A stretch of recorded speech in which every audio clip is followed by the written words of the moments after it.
Hello, friends. Welcome to Empty Cloud Monastery. I am here, with Bhante Sumita, who's in another room, but still here at Empty Cloud Monastery. And we have two special guests this evening for our monk chat, Venerable Kavilo and Venerable Nisabo. Hello, Venerables, who are part of Clear Mountain Monastery, a soon-to-be monastery in bones, flesh and bones, but now currently an aspiration. It's definitely alive and well online, so hopefully there will be a physical presence soon. So if you go to on clearmountain.org, is that correct, Venerable Nisabo? clearmountainmonastery.org. Thank you. Mixing up, missing a part. Yeah, you can find a lot of different information on the project. So welcome to our friends here, Sam, Joy, Geeta, Rick, Tara. Good to see you, Tara, Robin, and Jayanta, Kumu, Venus, many friends. All right, so we have, I believe, one question already from Rick, who's asking, Venerables, can you share some reflections on learning to be at peace when people misunderstand us and misrepresent us to others? Bhante Sumita, if I can invite you. Yeah, I think people can always misunderstand us, um, and they might not know us, or you might not know them. And in such a case, the most important thing I think um, is to be at peace yourself. And maybe some people don't want to understand you, or they have completely different viewpoint. And what is more important actually in any case is your own inner peace. If that is hurt, that is disturbed, um, this is where you have to be careful. Like it is said, the arahanta person is called thadi. Thadi means equanimous person. So when an arahanta person becomes thadi, he is not being moved by any of these torments around. So whatever happens around, he will not be affected. So hopefully we are on the way. That is our final goal. So we also have to practice that path. There can be a lot of difficulties. There people will be different. Like our hand, we have 5 fingers, so they are all different sizes. And many of the people, like we like to point fingers at others, but we don't realize that actually more fingers are pointing at ourselves. So I think it is also a good way to think, like, don't worry about what other people think or misunderstand. Maybe time will come when the time you keep walking on your way. If you feel you are doing the right thing, keep walking, keep doing, and keep continuing. And somehow, somewhere, those people who misunderstand you might understand you better, and they might come back to you, will join hand with you. With or without them, you will still continue. Remember, we were born here alone, and we will go alone in the samsara, right? And in between, we will meet many, many people. So whether they are with us or not, we still have to continue. If we have like-minded people, so much the better. But for sure, we will have like-minded people. I'm so happy to meet these beautiful like-minded people right here, right now. I feel honored to meet such wonderful, wonderful monks and nuns. They are really amazing. So we also will find them, somehow keep working on those wonderful Kalyana Mitta friends. And there is a beautiful Pali stanza I always dearly hold into my heart.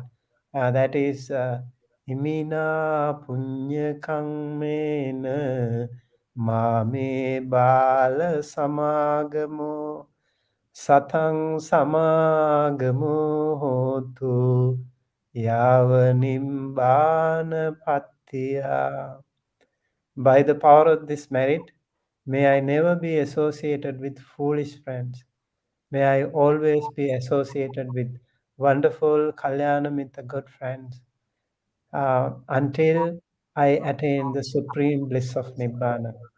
So, if we keep on thinking of them, if we keep praying for those wonderful Kalyanamita friends in your life, whether you are in the middle of the ocean, whether you are in the middle of the desert, whether you are in the middle of a dense forest, you will never be alone. You will always have those good friends, and the blessings of them will always be there with you. Remember, first, you have to be a good friend to them too. First, you have to set an example as a great friend. A friend in need is a friend indeed, right? So be a good friend to others and show your compassion, loving kindness to others.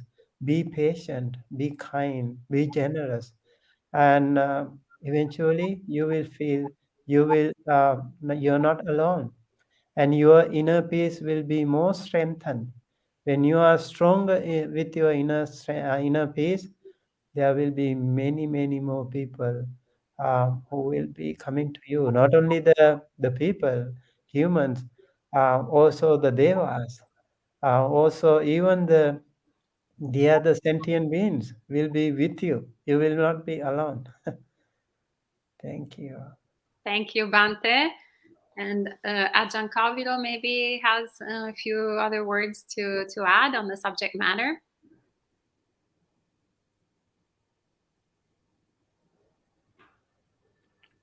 Ajahn, I can't hear you. I will. Oh, we can't unmute you because you muted yourself. Okay. Sorry. Yeah, thank you. I was a bit transfixed by Bante's response. Yes, so beautiful, especially that that Pali chant, Imina Punya Kamena Mame Bala Samagamo. Bante, since I met you, was that 3 months ago? I've been chanting that every day. And I mean, with, the beautifulness that Bante chants it with, and Bante's like overwhelming metta, one might, it's pretty profound, the meaning of that. By the power of this merit, by the power of this goodness, may I not be associated with fools. I mean, it's such a profound statement, and it almost seems like, in one sense, it almost seems like a kind of mean statement. May I not, one, you're calling some people foolish, which some brands and flavors of American spirituality would just say, what? There are no foolish people, and in one sense, or there are no fools, and in one sense that's true. But I think it's an important thing to recognize foolish actions, and to really not be associated with people who that's their habitual habits. So being able to parse out, as the question goes, are the person who is misunderstanding us, are they full of foolish actions by body, speech, and mind? And if they are, then may we not be associated with such people, at least in our thoughts. We don't have to keep on proliferating about what they think, because ultimately it won't really be for our own benefit. So I just really appreciate that that chant and that sentiment, and having it originally taught to me by someone with so much metta, such that you can't, I was able to look past what seems like it might be an almost like antisocial meaning into really being something which I can work with. So I really appreciate that. Thank you, Bante. Thank you, Ajahn. And Nisabo, maybe you also have some reflections on the matter. I was quite touched by the chant too. I mean, it really, yeah, I think I know, I think it's Tim Ferriss says that we're the average of, not that he's a figure Buddhist monks reference very often, but he says that we're the average of the 4 people we spend the most time with.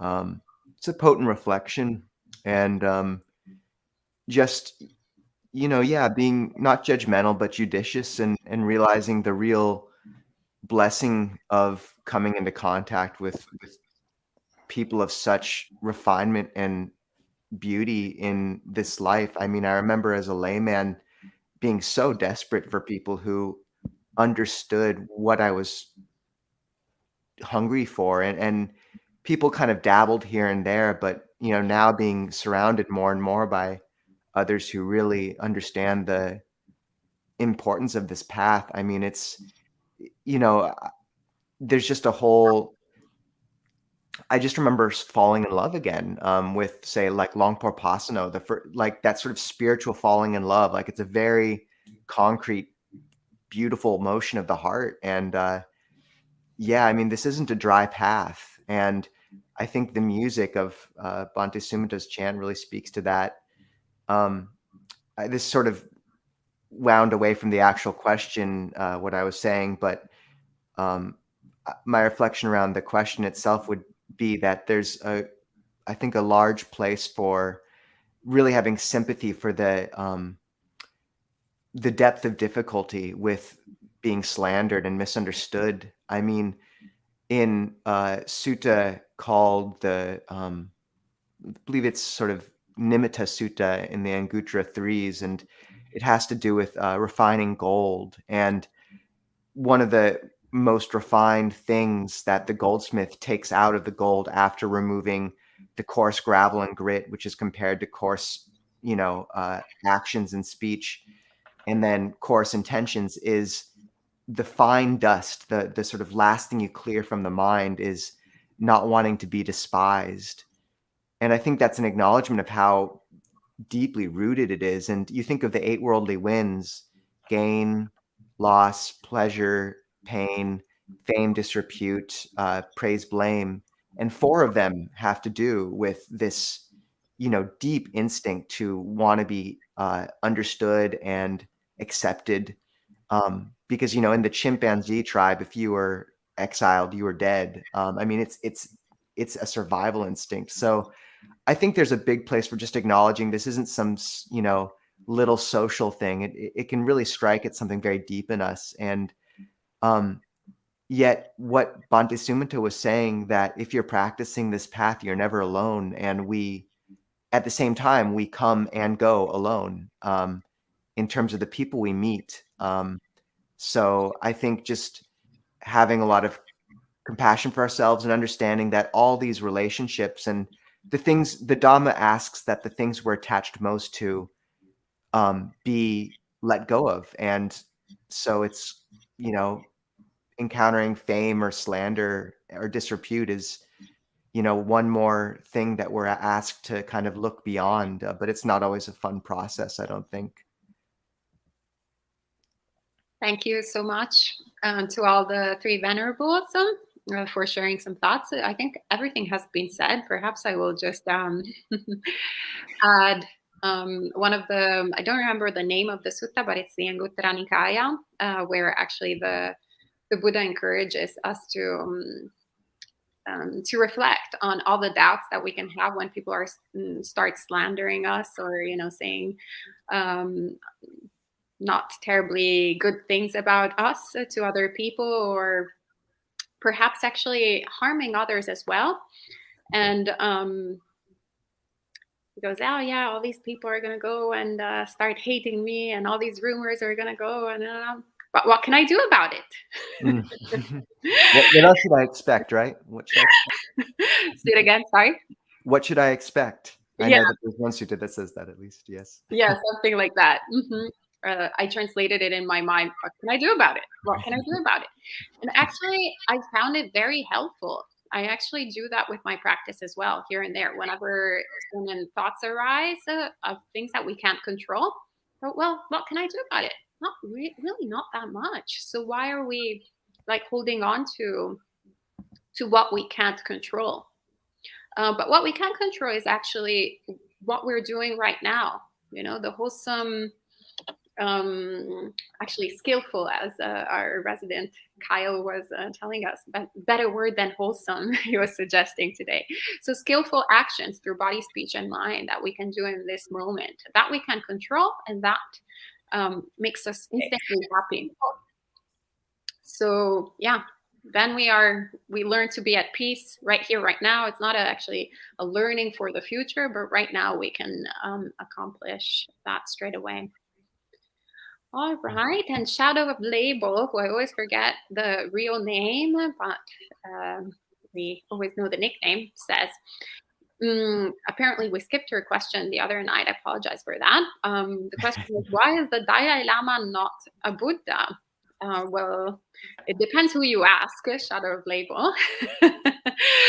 But and also by what you mean by a Buddha. So if you mean Sammasambuddha, my understanding is in the Theravada tradition, well, nobody can be a Sammasambuddha right now because we still have the teachings of Shakyamuni Buddha.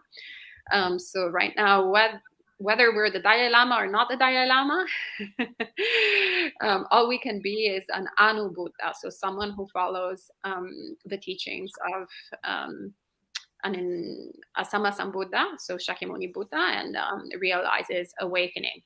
So if the Dalai Lama is awakened, which some people say he is, then he would be an Anu Buddha, so technically a Buddha, but not a Sammasambuddha like like Shakyamuni Buddha. I don't know, though, how they use these words within the Tibetan tradition. So perhaps I'll ask the other venerables if they can share some thoughts on it, on the subject matter. Nobody's volunteering.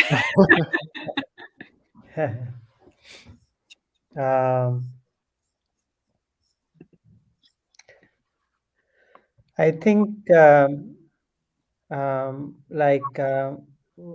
like Dalai Lama can definitely, if he wants to, he can be a Sambuddha someday. You and I all have the Buddha nature. If you wish to, you can also be a Buddha for sure. So, so I think the beauty of Buddhism is that we all have the potential to become a Buddha. I think that really makes so much sense because whether we want to become a Samma Sambuddha, Pacceka Buddha, or Arahanta, we have the opportunity to do so. And so rather than worrying or thinking of others, maybe you think, why don't I become a Buddha? Then keep working on your perfections, paramitas, and I think that is an amazing thing if you can keep working on yourself. Maybe mentally you have to think. This is called um, Chetasika paramita or Manasika paramita. First, you have to mentally think, I really want to become a Buddha. You don't want to say that now. Maybe it will take some words and words of maturity. When you are really confident, then you will say, I really want to become a Buddha. And then still you're not acting enough. You keep saying, I want to become a Buddha. And then you will really, when you are really into that, you will keep working on that. Yes, why not? I can spend more time in the sansara for the benefit of the many. Remember, when you want to become a Buddha, you definitely have to suffer more in the sansara. All the leaders, they suffer more, right? Although you look like they are in the um, they are always highlighted. They will be in the spotlight all the time. But they are the people who suffer most. Remember, they have to wake up earlier. They have to be prepared for many, many things. They have to run around, organize, and do many things. Leaders are not really so easy. If you want to become Arahanta, it is much easier actually. you, you can become Arahanta. So, yeah, you have to decide whether I am capable of doing it or not. If you really want to help many, many more sentient beings in the world who really, really need your help, think of becoming a Buddha, Samma Sambuddha. If you think it is not my cup of tea, I really want to work on my own self liberation, but still it makes so much sense. Even if you become an Arahanta person, you can be an inspiration to so many other millions of people. And Samma Sambuddha would be a self enlightened person who could inspire many, many more others, who could also help rescue, many, many people from this samsaric misery. Arahanta person who definitely need the guidance of the Buddha to be liberated. And there can be millions of them who are not capable of enough to be self-enlightened. They need the guidance of the Buddha. But once they are liberated, they can also be such a beacon of light, inspiration to many, many other innumerable sentient beings. Think of like Venerable Sariputta, Venerable Mahamoggallana, Venerable Ananda. Every time I read those stories, I read the suttas related to them, Venerable Mahakassapa. I feel so impressed. I feel so happy in my heart. They are so wonderful monks. So think of them, there is nothing bad in becoming an Arahanta. And Pacheka Buddha also. Pacheka Buddha would come into this world when there is no other Dhamma in the world. So they would be self-enlightened too. But they would be more kind of a private Buddhas. They would be more into their own self-isolated practice. They would not be interested in interacting with others much. It would be the perfectly enlightened Samma Sambuddha who could help many more, who could actually go to the mainstream society and help rescue so many other sentient beings. And I wish and I pray that all of you decide your own final liberation, final goal. Thank you. Sadhu, sadhu, sadhu. Thank you, Bante. And Robin asks, if all our experiences are the results of our own karma, what role do we have in each other's lives? How can we affect each other? Ajahn Kavino? Yeah, this is a very good question. Yeah, we are, as the reflection goes in the verse in Anguttara 5s, there are 5 things that not just monks and nuns, but also lay people are suggested to reflect on daily. I am of the nature to age. I have the nature to sicken. I am of the nature to die. I have not gone beyond aging, sickness, and death. All that is mine, beloved and pleasing, will become otherwise, will become separated from me. And this is the one about karma. I am the owner of my karma, heir to my karma, born of my karma, related to my karma, abide supported by my karma. Whatever I do, for good or for ill, that I'll be the heir. So, yeah, I'm the owner of my own karma, but yeah, we're all influenced by the external world, and yeah, each of us does affect the immediate environment around us, and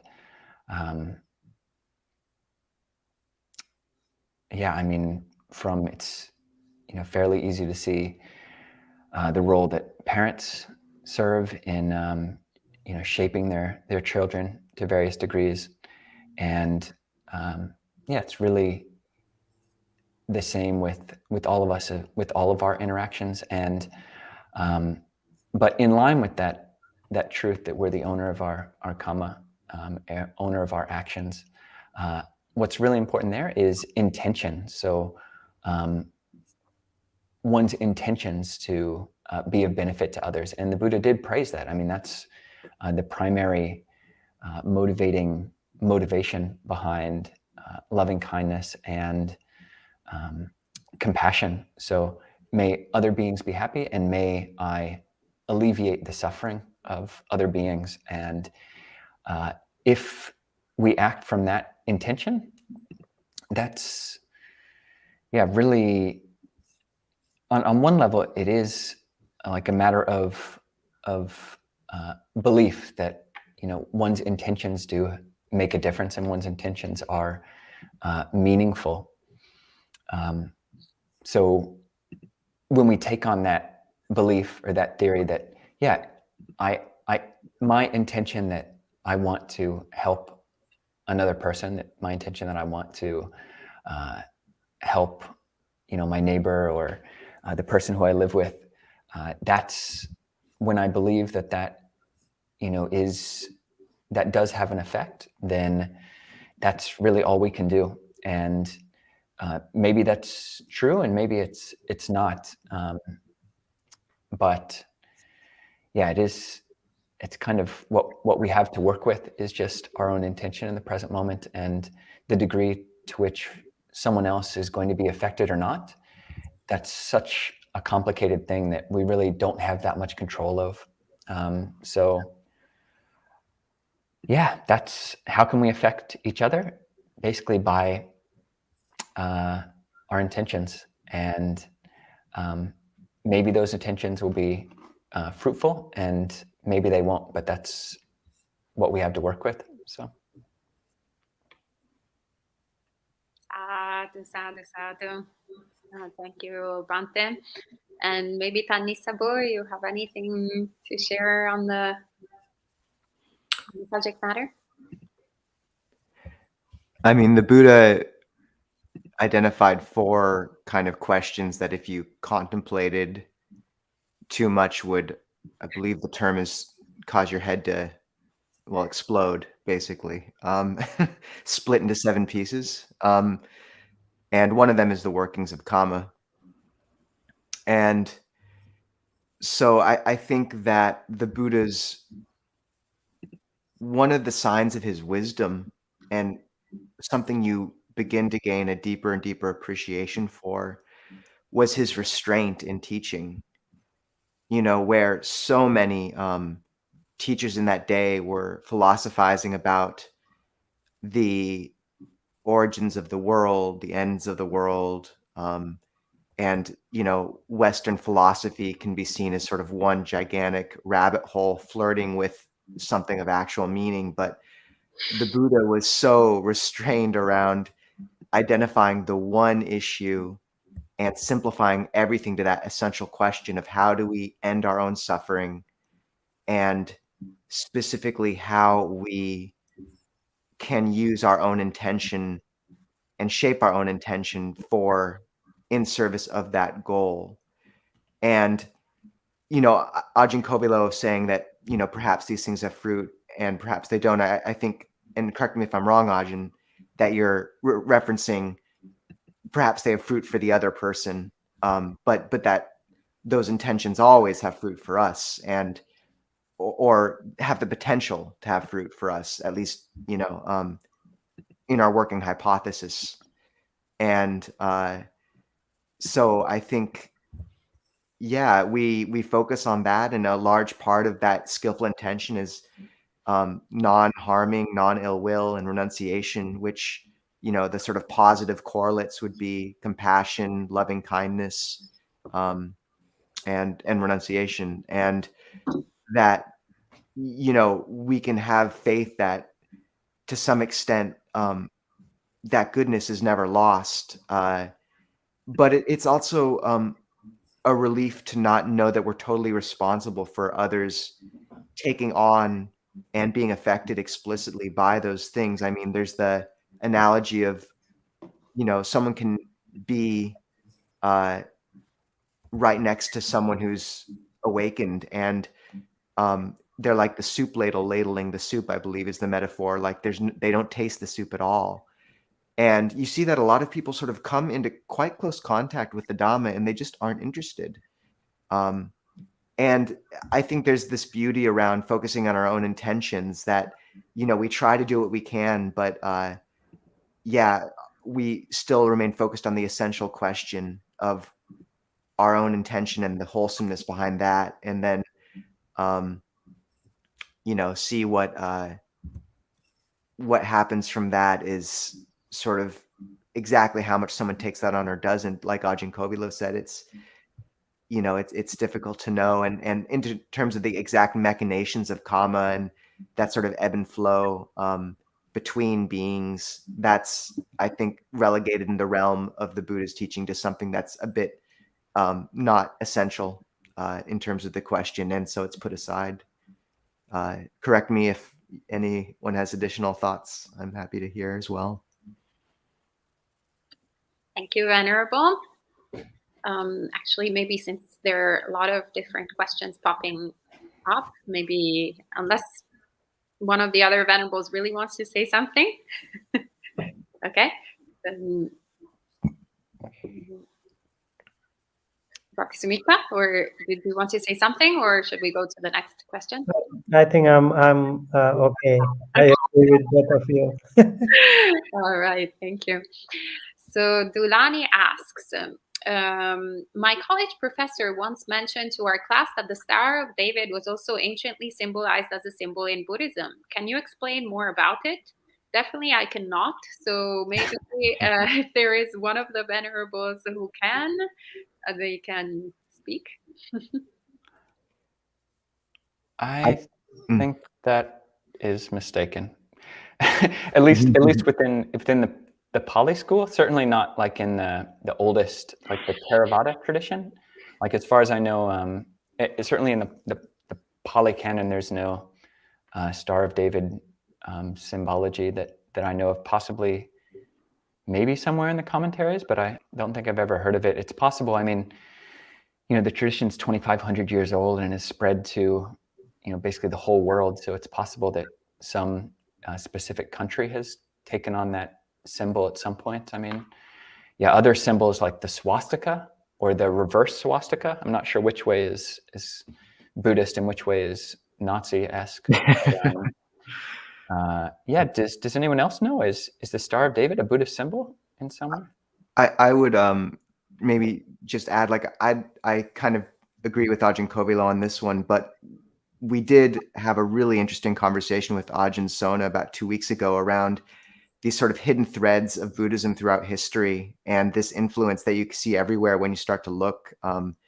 And, there's really decent documentation that say, there's powerful resonances between the Socratics and, sort of Buddhist teachings, although they were extant at the same time. And so probably weren't explicitly influenced, but, there's what was the fact that the Buddhist teachings, they're so potent that they did make their way over to the Mediterranean. And Ajahn Sona is referencing one saint named Saint Josaphat, who, Desert Fathers in 2nd century AD sort of praised this saint for all of his amazing religious exploits and in service of his faith. And then around like 17th century, they realized that Josaphat was a translation of the word bodhisat. And basically the Desert Fathers had gotten a hold of a set of the Jataka tales of the Buddha's past birth and sort of built a church which was still dedicated to Saint Josaphat in Italy in the 18th century. So I don't think we fully understand the ripples of Buddhism into all these cultures yet. It was a really fascinating interview. So who knows, maybe, but I agree with Ajahn Kovilo. I've never seen the Star of David per se. Yeah, that was a really fascinating story. Just one additional thing, I met a teacher in Thailand. He was not a specifically Buddhist teacher. He was actually a rishi. He had kind of one huge dreadlock that went down to the floor, and he had like beads and Buddha rupas and all sorts of little statues and things in his hair, and very interesting samana with robes, and met him on a good dozen occasions, and he was just fascinating. He kind of like spoke Pali / Sanskrit.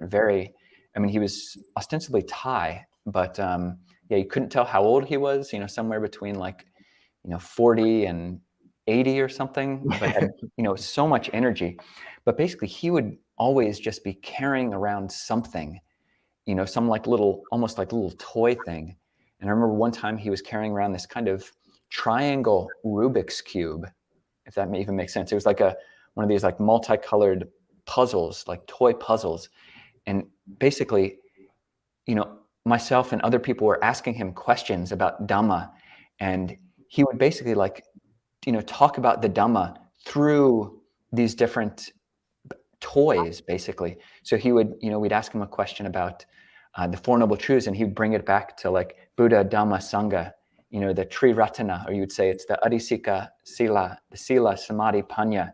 And, he'd like teach all these Buddhist principles through this, 3-part pyramid, play toy. And I just, I think that, a skillful teacher can take kind of any symbol and really pull things out of it. So certainly, yeah, Star of David, 2 triangles, one going up, one going down. You could say it's, any of, several dozen different groups of 3s in the Pali Canon, these different triads, and, how they different interrelate. So maybe that's what the teacher was pointing to. Yeah, here at Empty Cloud, since it used to be a Catholic monastery, we have a few crosses, and we renamed them the Four Noble Truths. So there's, but actually getting back to also what Tanisama was saying, when I was researching Christian monasticism, actually while going to monasteries in Italy, one of them, the Hermitage of Camaldoli, that you probably pronounce in a different way, Camaldoli, something like that, in the United States. But it's one of the most ancient monasteries in Italy, in Tuscany, and they had the whole history of monasticism displayed on the walls, and it was very interesting how the history of monasticism didn't start with the Desert Fathers, but actually it started with the Buddha. Really? Yes. What did it say? Did it say there was I'm very curious.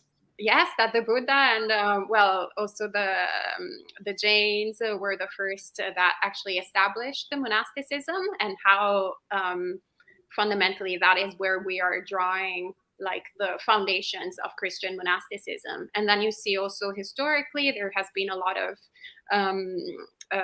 going back and forth of different actually missionaries coming from Asia to talk about the teachings of the Buddha, especially in North Africa, and vice versa. So apparently, I haven't verified that, but apparently also in the Bible, there's actually like stories of Christian missionaries going to India, or I don't know about Christian, but definitely Jewish, or anyway, from the Abrahamic religions. So there's something like that, and there's interactions of that sort. Also in Italy, there's a lot of bhikkhus and also bhikkhunis statues that recently now they know what they are in the Gandhara fashion. They're in museums, so I'm very looking forward to actually seeing them next month. There is one bhikkhuni statue in in Milan, in one of the archaeological museums there.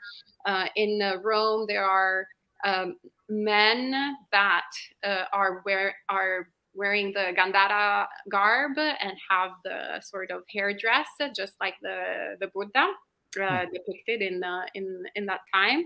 And up until recently, they didn't really know who these, like it was an anonymous bust, for example. It's actually at the Galleria Borghese in Rome.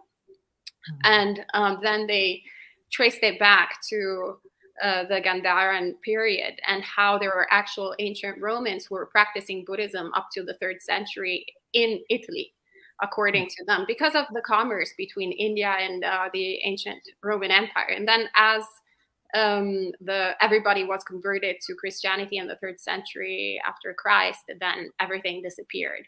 But there was Buddhism, just like there was Zoroastrianism, just like there was pretty much anything. So there is a lot of interaction, actually, and a lot of influence. Also, the word monk, well, it comes from monos, the Greek term for solitary, but actually it's also related to muni, the silent one from Sanskrit. So there's a lot of fascinating overlapping, and actually in the Christian tradition and the Catholic tradition, they're very much aware of it, and they're actually quite open and yeah. That's really interesting, Aya. Yeah. Yeah, I'll send you all my research once I compile it all together. One other point that I mean, just speaking to that whole resonance, this is an explicit influence, but Ajahn Sona was talking about also how there's stories of Socrates standing for 48 hours unmoving, which perhaps was jhana. And although Aristotle and Plato and Socrates had been interpreted through this sort of Western Enlightenment lens, like enlightenment, like the phase, their stated goal was to get off the cycle of rebirth. So, anyways, it's very interesting. Yeah. Very, very interesting. Maybe we can have a conversation all on that. I do want to say a little bit, not too much. For example, during the Vesak in Sri Lanka, we do have Vesak celebrations, so different kind of pandals are happening, and then those beautifully decorated Vesak lamps. And I noticed something like this, you know, like this Star of David decorated. And then also, you also make it, convert it to a lotus flower. And I was wondering, maybe it is all over Sri Lanka when you have Vesak. You can see those beautifully decorated Vesak pendants, Vesak lamps, and one of them is something like this. I wonder, was it the reason that maybe this particular professor must have seen some of these pictures over there? Could be. And yeah, even this time in our temple over there in Los Angeles, we also had some Vesak lantern similar to that. I don't know if he noticed or if he saw something like that. Interesting. But this is, yes, originally it is a Jewish symbol. Very interesting. Not sure if I've seen it, but thank you so much, Bante, for sharing it. And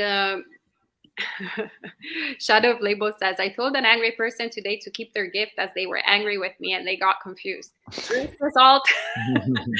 We were talking about it, Venerable Malanyani and I, in the live stream a few days ago about that sutta. So I'm glad that you actually put it in action, and you got the person from being angry to being confused. That's actually a great result. Enrique says, Venerables, how can we become free from the dukkha associated with having a limited existence in this life, especially as we face the limitations of time as we get closer to death? Maybe Bhakti Sumita, would you like to address this? Yes, you have to be free from dukkha associated. Yes, our existence is limited.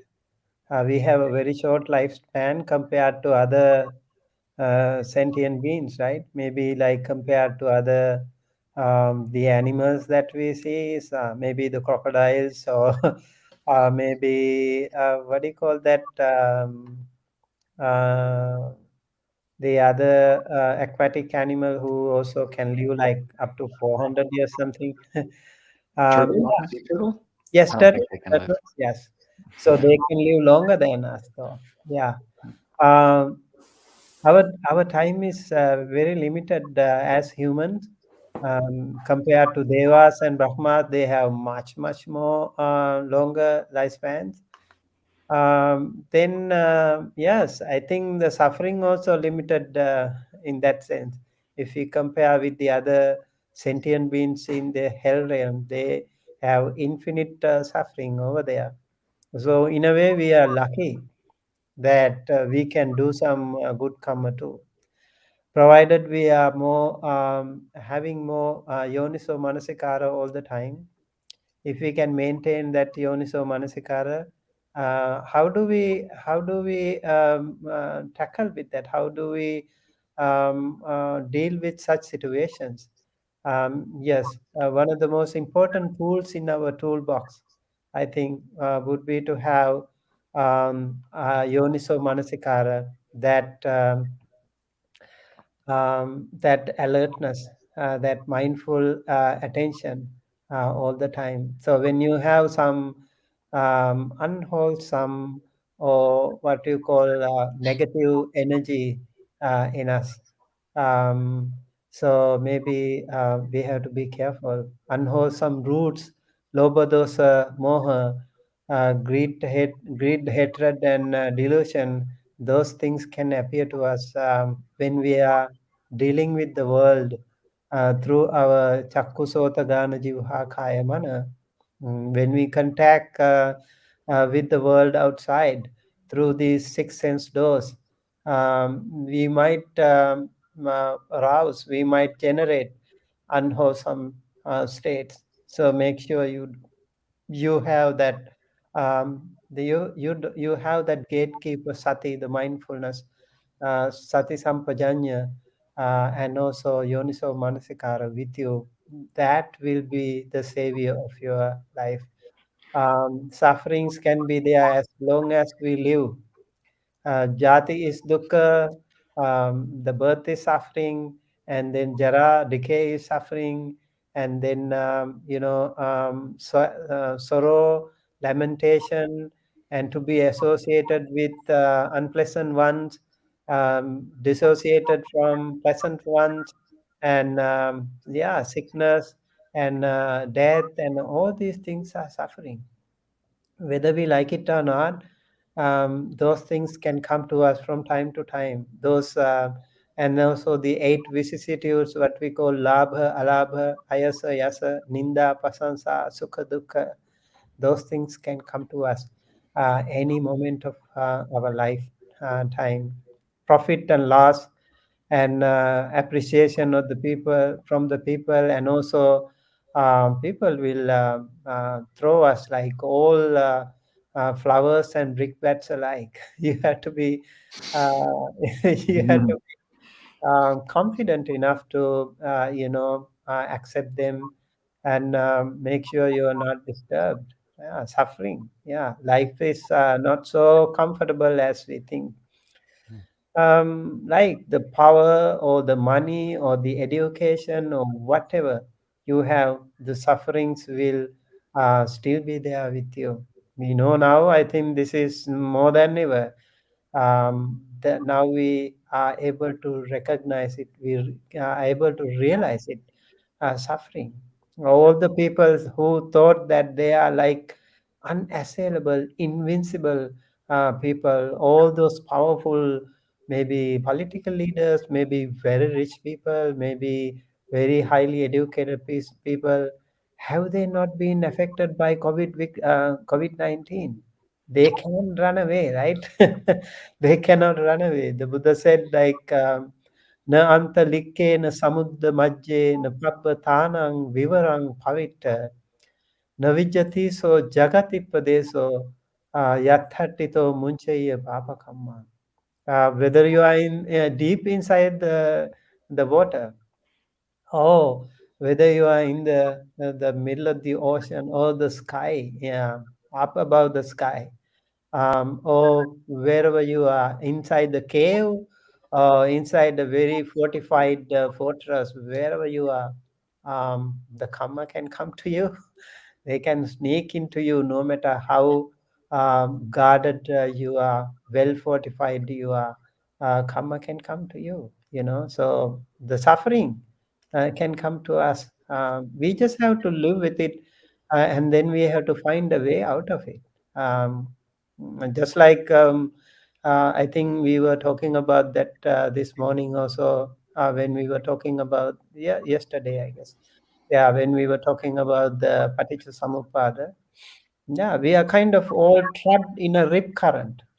We have to be smart, skillful swimmers to come out of that, to decode that labyrinth, to decode that whirlpool vortex that we are all engaged in.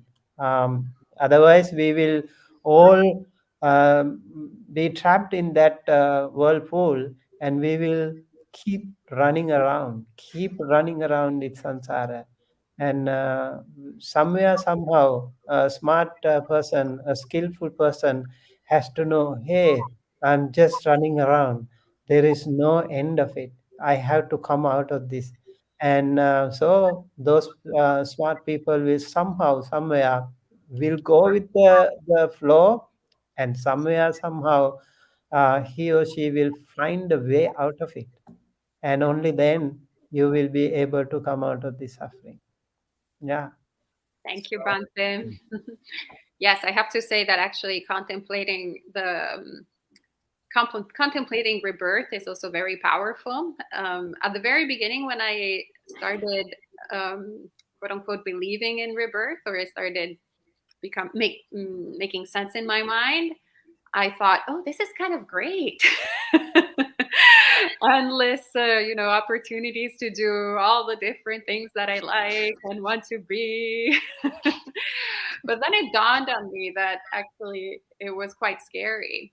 How many, more high schools torments over and over again to go through, and how many actually really unhappy states of existence, how many more depressive states should we go to, and how many times without having the teachings of the Buddha should we actually wander in samsara.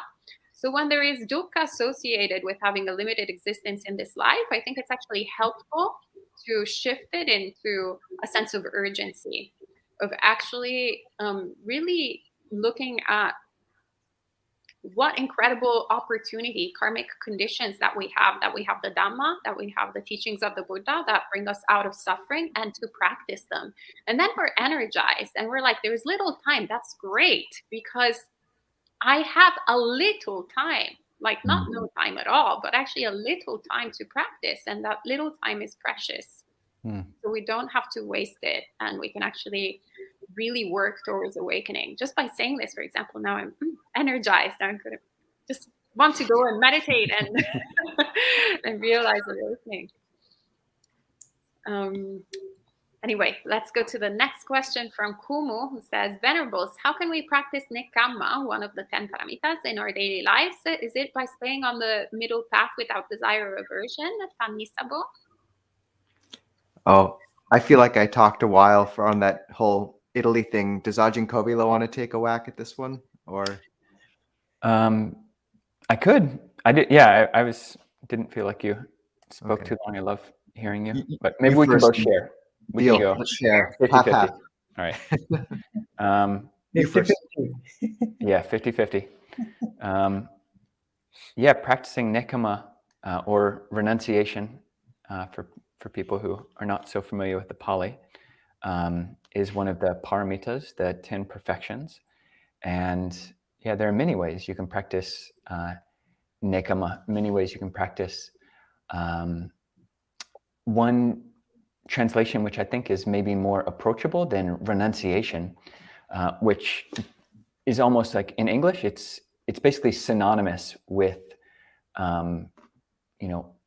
hard living or austerity. Basically, renunciation, austerity, they seem to go together in English usage. But maybe just an easier translation is simplicity.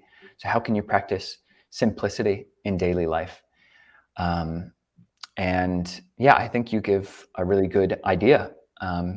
Just staying on the middle path without desire or aversion. I mean, then basically that's the one of the 4 components of right mindfulness. So mindfulness, when it's talked about by the Buddha, is not just a single mental quality, but is a tapestry, or it's a combination of several different mental qualities, which are outlined in what's called the refrain of the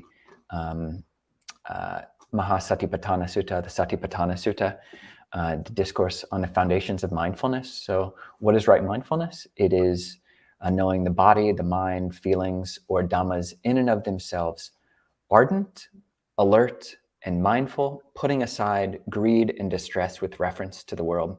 And it's that 4th one, putting aside greed and distress with reference to the world, which is really all about balance. It's basically, you could summarize that by saying, be ardent, clear, comprehending, mindful, and just live balanced and simple.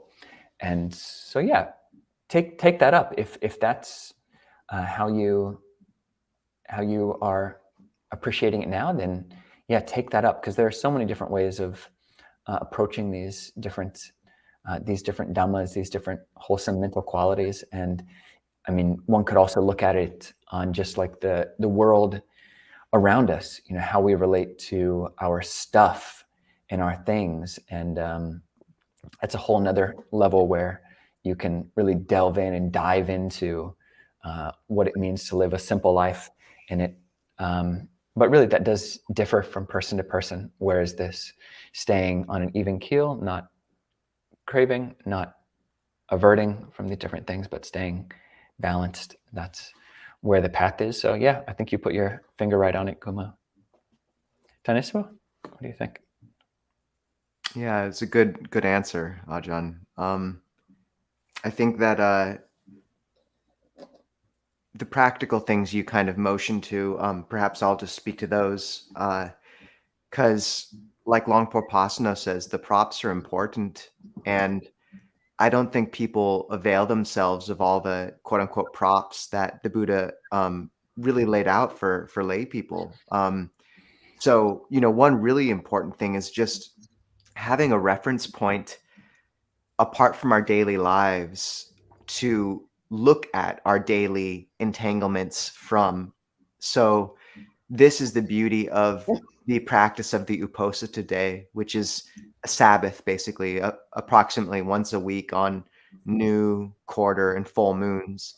But I think for lay people, it can be much easier just to orient it around a weekday, like Sunday or something where you're free.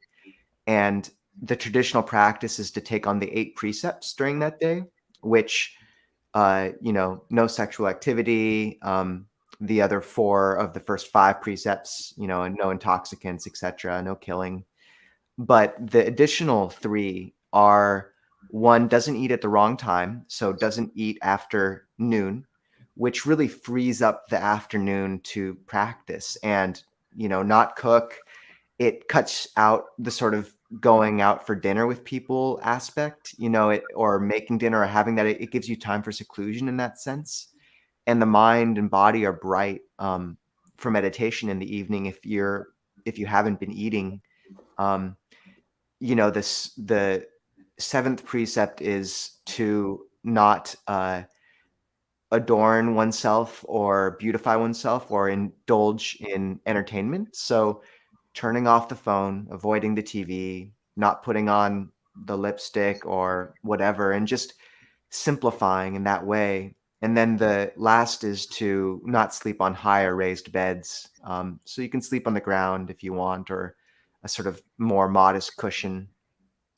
But I think having that reference point every week is really helpful in that it just gives you some way of stepping out and seeing the difference in the quality of your mind.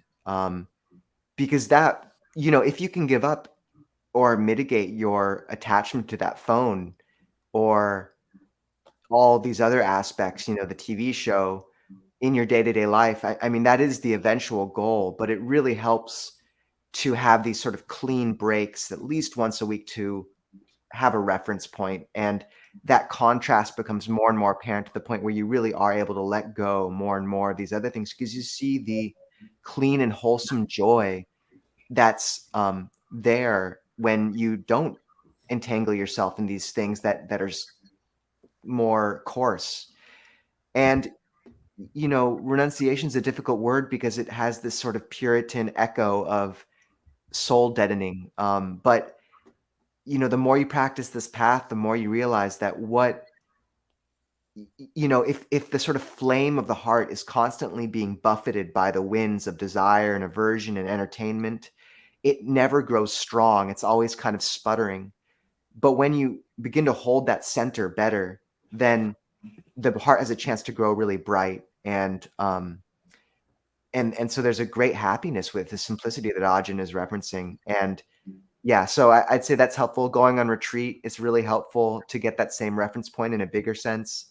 And then, very practical ways of minimizing one's possessions. I think it's Meister Eckhart who said that full of things, empty of God, full of God, empty of things. And there's a wealth of literature, from this sort of new age Japanese minimalist movement, which is really helpful in terms of just clearing the decks. So yeah, lots of practical things.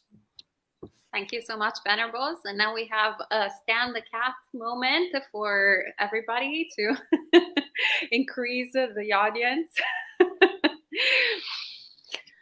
Stan is very happy and says hello to everyone watching. And Sam says, Bhante, is Sakayaditi personality view in the 10 fetters related to anatta? For example, is one who understood anatta has gotten rid of Sakayaditi? Bhante Sumita? Okay. Sakayaditi is the personality view in 10 fetters. And it is also related to anatta. If you have no Sakayaditi, you might not get scared. I remember yesterday that very cat, Stan, when we were sitting at the evening tea table, the cat jumped onto the lap of someone and he was scared. I said, "Oh, you have Sakayaditi."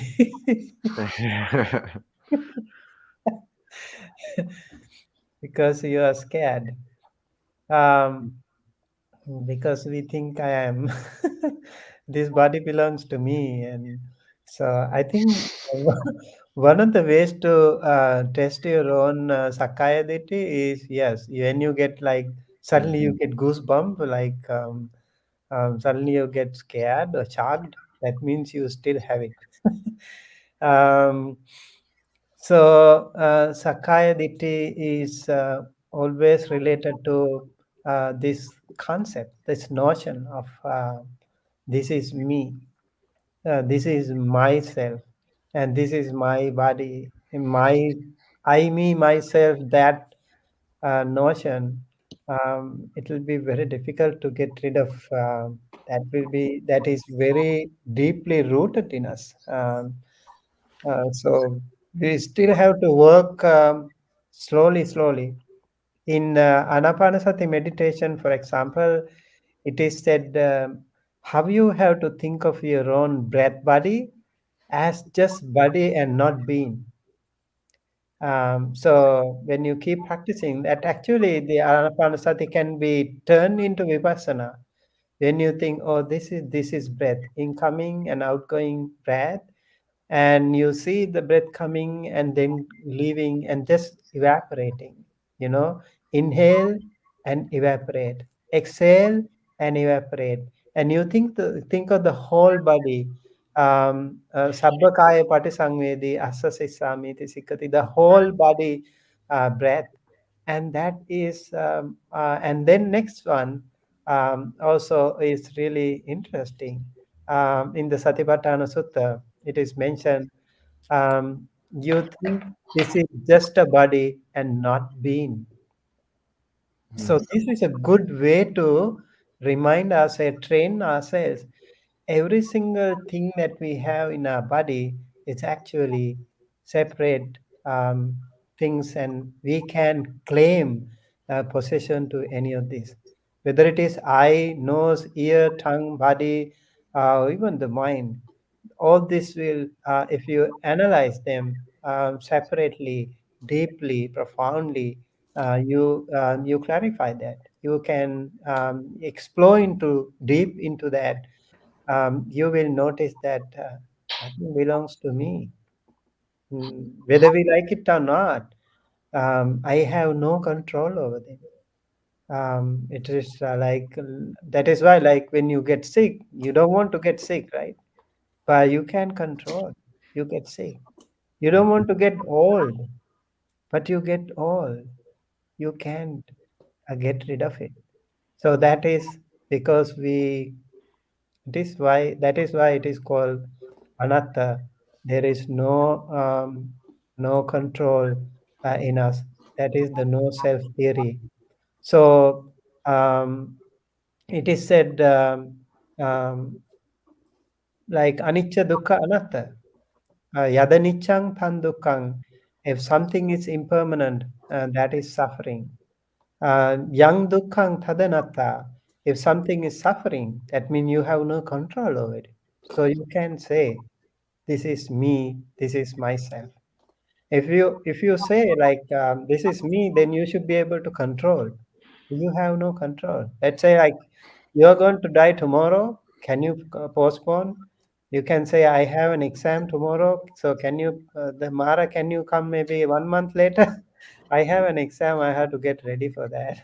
Or you can say, can you say like I have an interview, or I have my daughter's wedding coming up next month, so I, I want to live a little bit more longer. Can you give me a chance? No chance.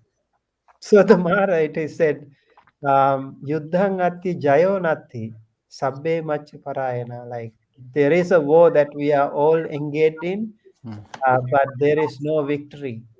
Sabbe machi parayana, we all of us are just lesser mortals. We are subject to that. And lancha gaho na vijyati, I really like that statement. Mara is one person who never takes bribe. You can bribe others, but not the Mara. You can't postpone the death just like that. So these are good ways to think that glorious uncertainty of our life that teaches us this is impermanent, and this is suffering, and there is no soul. And work on your own personal self identity thing, and then you can see this impermanence and the suffering, and then you will be able to slowly, as the two Bantes talked about the Nikama paramita, right? Giving up. So somewhere, somehow, we have to be tired of this. And so Nibbindati and Nibbida virajyati and Viraga vimuchyati and Vimuttasming Vimuttamiti jnanang udapadi. So one day you have to be tired of it and leave everything behind, renounce these things, and then you have to realize the truth, and then you will know I'm liberated. So all those layers and layers of attachments, we have to get rid of one by one. Thank But you, Venerable. Bhante Sumit, in this scenario, is Stan the cat Mara or the Dhamma? Yeah, it depends on how you take it. It can be a blessing in disguise. Oh, this is like an angel. It reminded me I have I have been reminded. Okay, I have to be a little more careful now. Or we can go like the Bhikkhuni Arhants. Is this a human being or a non-human being? This is not the evil one. All right, some of you know Stan better than anyone, so you can probably speak to this. He has both sides, but Today when we were meditating, he came again. He was like using that usual regular oh sound. And then he was sleeping on my lap, and until the whole meditation session, somehow I noticed that he really likes meditation. He wants to sit with us, when we meditate. Yes, I love meditation. He suffers from the hindrance of sloth and torpor after a while and starts snoring. All right, and we can go to the next question from Bobby, who says, "Is Nimbutsu faithful to the Buddha's teachings?" So, if I remember correctly, Nimbutsu is the Pure Land of Japanese Pure Land, fundamentally, and it's not the most popular form of Buddhism in the West, but it's actually the most popular form of Buddhism, Pure Land Buddhism, worldwide. And for us Westerners, we tend to start questioning whether or not it's real Buddhism, and we get all defensive about it. But actually, my understanding from having really lovely practitioners of Pure Land Buddhism coming to Buddhist insights, it's that it's actually a lot more complex than how we normally understand it, how it normally it's shared in Western circles. First and foremost, because actually most of the literature is available only in Chinese, and it's not really translated, so very, very little information is shared in a language that we can easily understand.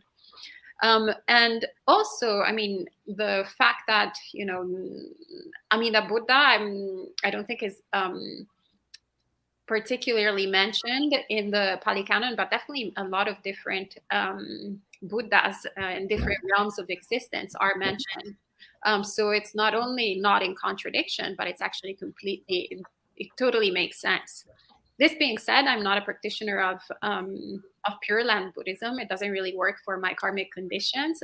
Theravada, the flavor that is closer to the Theravada Buddhism seems to be a good fit for my mind. So personally, I don't practice it. But there are other monastics that I know that I very much look up to, that if it's not their main practice, definitely they integrate it in it. Actually, Bhante Sudaso is one of them. He loves going to Pure Land retreats in Taiwan. He's gone to a few, and he have found them extremely beneficial, actually, to cultivate deep samadhi. Even though it would be very different a Pure Land retreat, than what you would think, in Theravada terms of what are the conditions conducive for samadhi. It's mainly, chanting Amitabha, Amitabha, Amitabha in the Chinese tradition. Yet he has some really good, he attains some really good samadhi in those retreats, as well as actually devotion and faith in the path.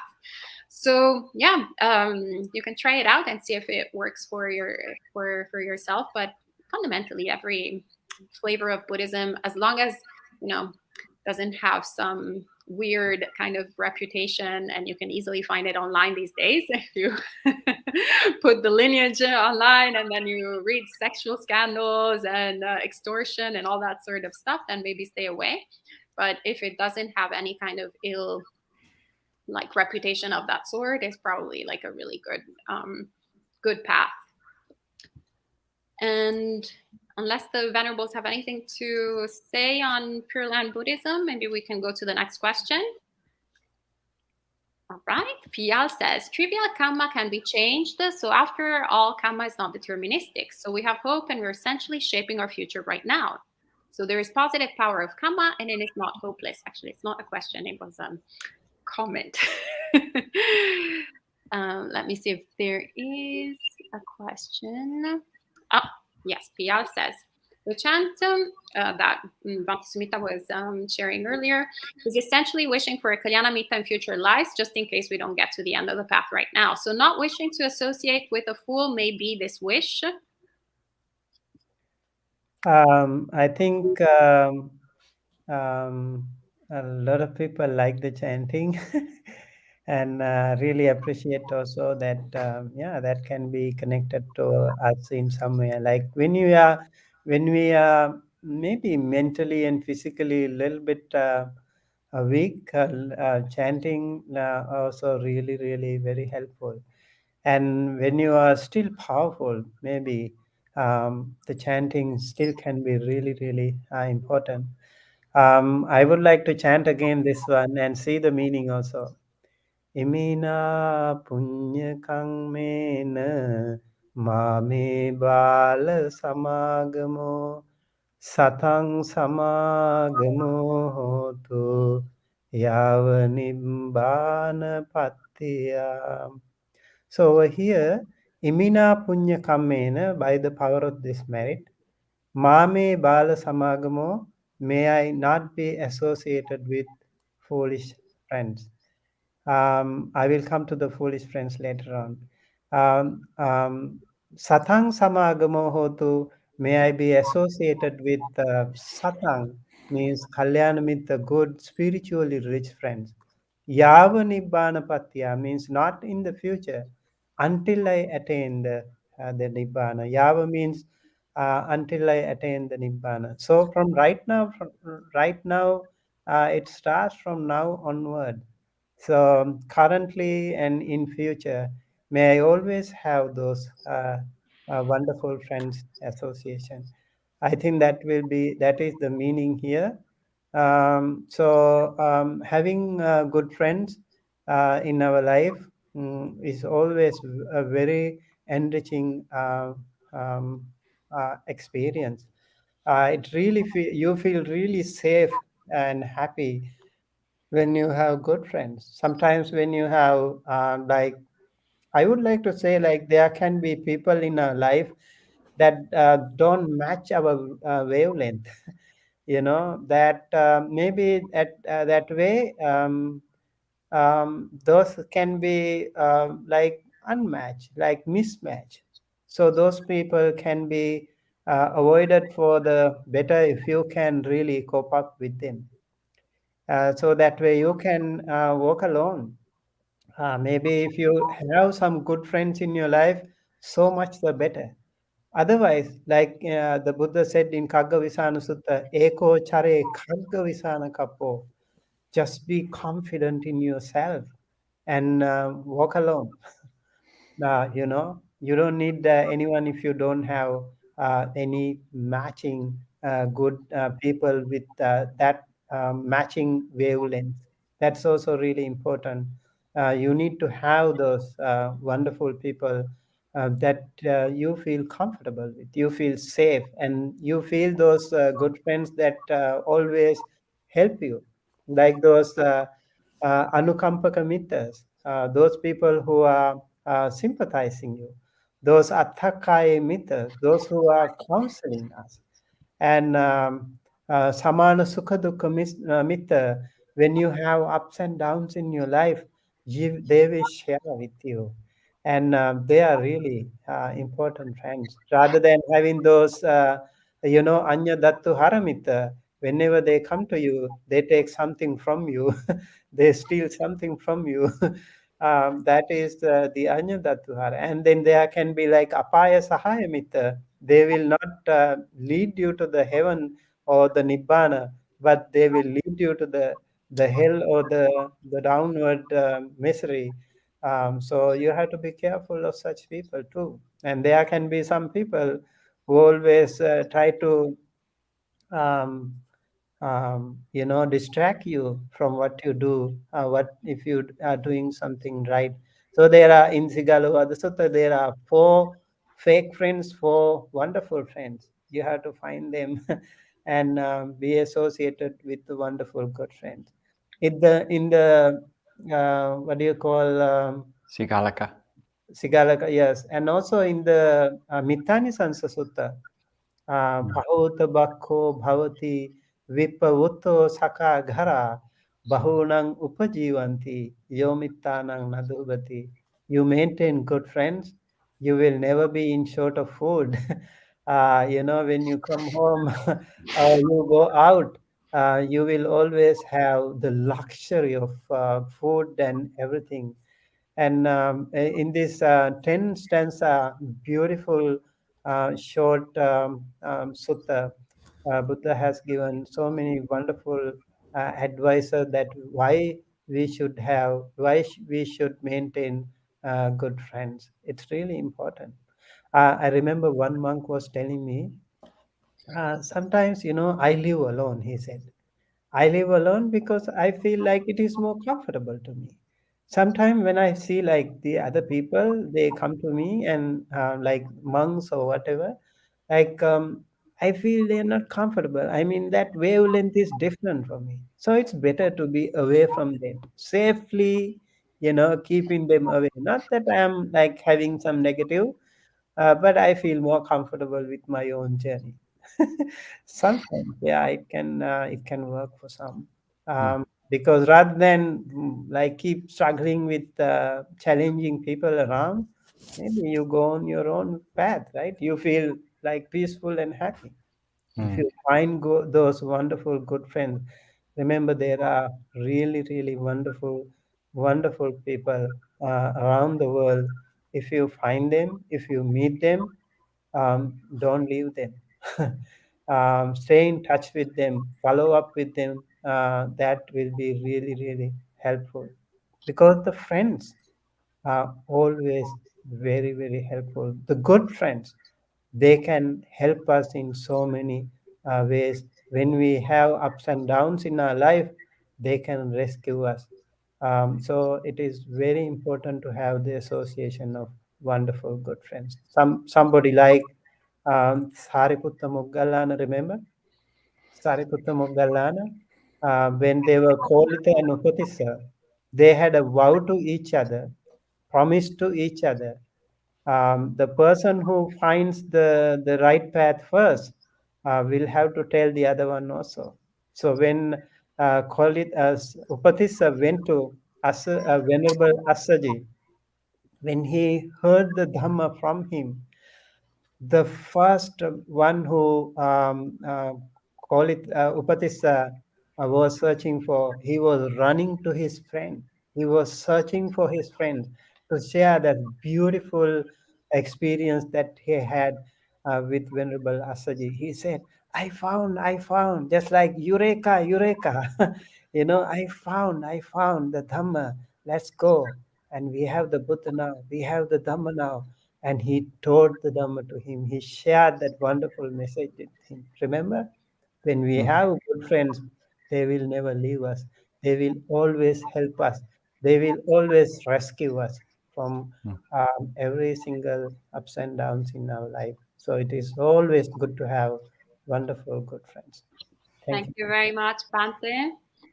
And we are very close to the end of Monk Chat. So there are two questions actually that I would like to mention one after the other and invite Ajahn Kavilo to say a few words. So Amaranta says, last month when I was in the hospital very sick, I was really conflicted about having more desire of existing, but I thought to deny my wish for surviving was unskillful. And then our friend Chittapada, that I'm very sorry to hear, is saying, I am 8 weeks away from medical assistance in dying. I'm not dying, but I am eligible due to my level of suffering. After a 14-year path, it's ending with such delusion that I can't break it. Thoughts? John Kavilo, if you can address the two questions on illness and sickness, that would be very helpful.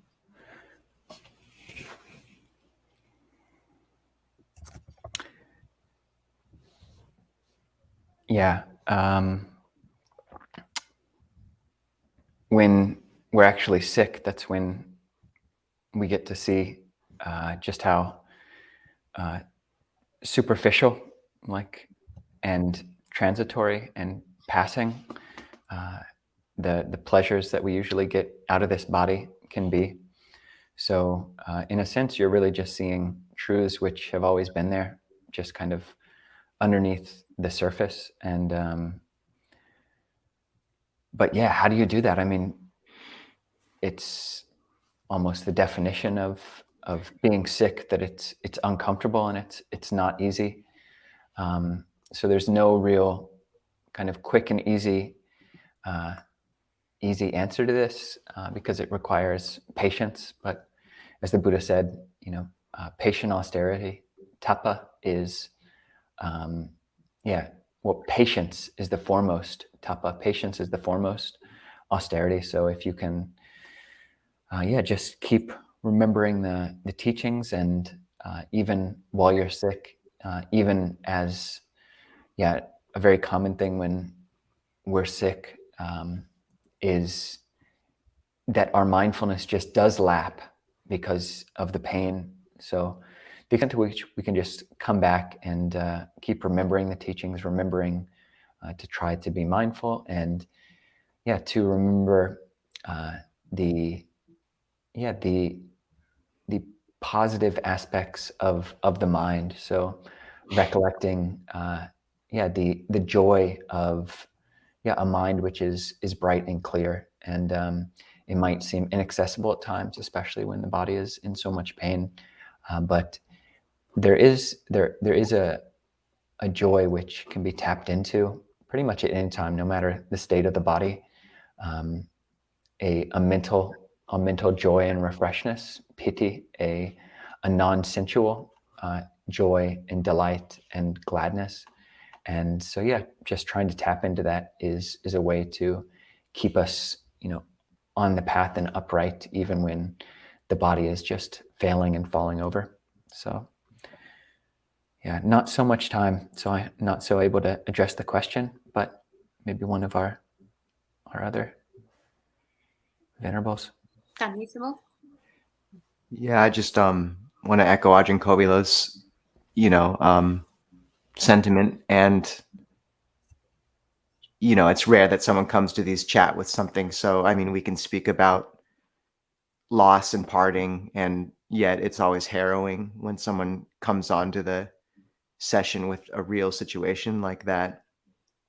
And, we try not to talk about rebirth and other, the continuance of life in too much, because for some people it's not what they're interested in, and fair enough. The Buddha said it wasn't necessary to practice the path at some level.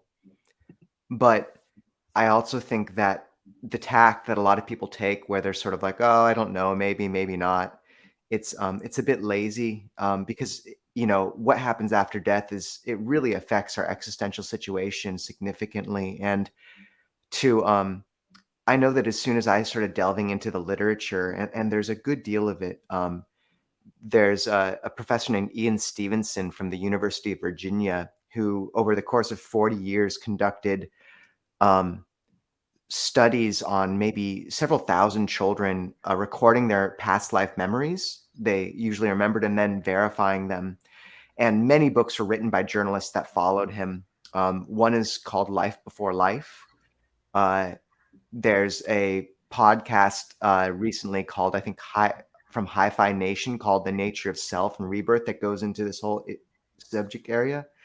But reading those books with a seriously open mind was what opened me to the possibility that rebirth was actually possibly real. And I think for someone really confronting this moment, we don't really have the luxury of holding back from talking about it. Like, it can be a real source of strength to know, that things will go on, and even if you don't believe in that, if you can investigate that with an open mind, it could be really helpful at this juncture.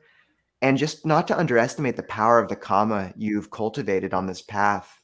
I mean, you talk about having to end this journey with delusion, but if you've been practicing for 14 years, the karma you've cultivated is unbelievably potent. The chance to encounter this Buddhist path, and and you might not see it, but I would have a lot of faith in what you've developed inside of you, and have take heart in that. And a lot of teachers talk about, in those difficult moments when, as Ajahn Kobilov says, mindfulness lapse, listening to Dhamma talks, just holding yourself in that as much as you can, and have faith that if you've been practicing and set your aspiration to continue to practice, that the Dhamma will care for you. So, and also, I know that you can find emails for Empty Cloud and Clear Mountain and elsewhere online. And if you email us when you're going through difficulties, or if you are coming near a point of passing, then we can get monastics to chant for you at many monasteries. So we'd be happy to do that as we're able. But have faith in what you've cultivated. Thank you, Venerables. Yes, and I echo everything that has been said by the other monks. And we've known you online, Chittapala, for some time, and I really encourage you to recollect your own goodness. Even though I haven't met you in person, I can recollect your own goodness of all the interest, the love that you have put in practicing. And so I haven't met you and I can do it, you definitely can do it a lot. And really the light of all the virtuous qualities that you have developed. And yeah, nourish that really happy mind, that loving mind. But actually, your mind is no different than the mind of the devas, when you are so filled of virtue. So you have a divine mind. So yeah, lifting up a little bit, nourishing the heart, I think is a good thing to do in these situations. And yes, absolutely, we would be happy. Actually, both Empty Cloud and Clear Mountain Monastery, we can chant for you at the same time. We can make that happen, put it together, absolutely. And last question, even though we're out of time. Can we take a moment actually to chant for him? Maybe on behalf of all of us, we will, the Mahasangha, bless him, Chittapala, at this difficult moment. I think we always will keep you in our prayers, in our meditation time all the time. And definitely we'll keep, maybe also let us keep our palms together, everyone. We would like to invite everyone who join us today online. Let us keep our palms together close to our heart and pray for Chittapala. May he be well, happy, healthy, safe wherever he is, and may he attain the supreme bliss of Nibbana, the absolute peace and happiness at the end of his samsara. Short chanting, but with good heart, we will do this chanting for Chittapala. अभिवादन शीलिस नित्यं Udapachayino चत्वारो धम्मा वर्धन्ति आयुवन्नो सुखं बलम् आयुरारोग्य संपत्ति सग्ग संपत्तिमेव च अतो निब्बान संपत्ति इमिनाते समिज्जतु साधु Sadhu. Sadhu. Sadhu. May you be well, happy, healthy. Thank you, Venerables. We started chanting a little bit slower because there was a bit of a echo, Bante. And Christine, last question for Tanisabo says, Venerable Nisabo mentioned in a different Q&A that having one shoulder bare is a sign of ethics, but I've always been confused why that is so back in ancient times. Are there any explanations? I don't know if I said ethics, so at least not in the terms of wearing a shirt, I assume it's cold there. So I think in the context of that question, well, someone else can chime in on this one, but basically I know in ancient India, the right hand was considered clean and the left hand dirty for reasons that I probably don't need to go into. And so the bearing one's right shoulder was a sign of respect and so that's why when we're in monastic situations, we bear the right shoulder, whereas when we go outside, we cover both. And if you circle a stupa or sacred point, and in the suttas, you'll have people circle, keeping the Buddha keeping their right side on towards him, and similarly, you're supposed to circle clockwise, keeping your right towards the center. But in the West, because it's cold, we also put on shirts at times, even though we still wear our robes like this. And we have specialized kind of shirts for that, because for the first few years at Chithurst in England, all the monks had Christmas sweaters, which sounds great, but it's not as inspiring. So, although you could change the Korwat at Empty Cloud, Ayasoma, if you wanted. That is great. Do you have pictures of that time? We could look. That sounds like I great think, material. if you know the size of the robe that we wear, that we are wearing, you will be surprised. It's a long cloth, and wearing it all the time, wrapping our body, will be challenging. In ancient Greek, I think those days they were also having those long shawls, how they were trying to cover up, and it is way easier this way. When we go out, we of course cover, and if we stay at the temple, we would like to maybe one time, if you come to the monastery, we show how we wear the robe.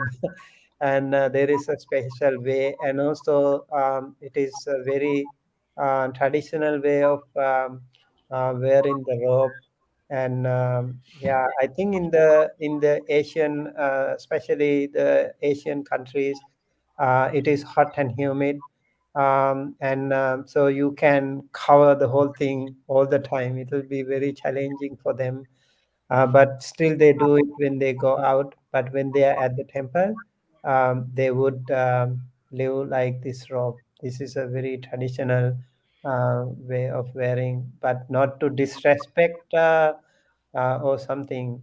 But if you remember, like those days in the past, people were topless.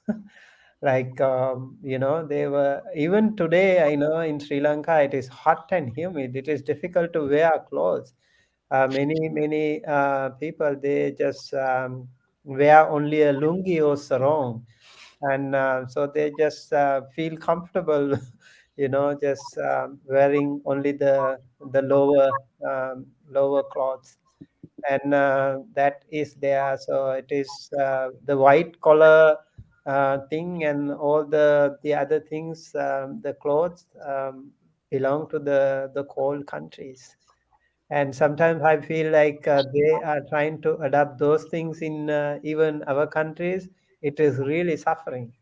They have all the tight collars, and on the top you also have a necktie. It's even more suffering for them. And then even have another overcoat.